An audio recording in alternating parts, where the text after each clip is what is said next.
Olivier, Electrotech Normandie. Alors voilà, pour la suite, pour la télévision que m'avait ramené mon ami, qui n'avait plus d'image au bout de quelques secondes.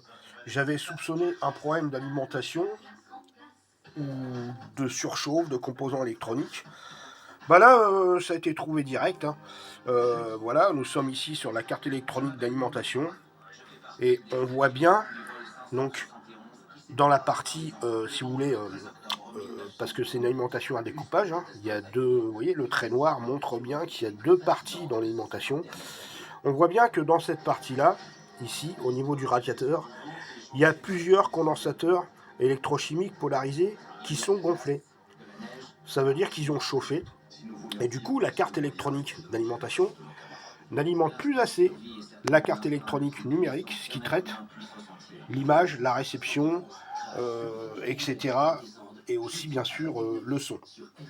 Ben voilà, hein, vous voyez. Alors évidemment, la carte électronique, celle-ci, elle sera testée entièrement, parce qu'il n'y a pas que ça, je pense. Et ici, on voit nettement que ça a pris de l'oxydation. Donc, qui dit oxydation dit humidité, et forcément, problème de court-circuit avec ce genre de composants électroniques. Donc voilà, ce qu'il va falloir faire là, c'est dessouder les condensateurs, les remplacer à valeur égale, hein, que ce soit en capacitance ou en puissance, et puis ça repartira. Alors bien sûr, des condensateurs comme ça coûte pas bien cher, hein. Là, des petits condos comme ça, on est dans les 2 ou 3 euros, mais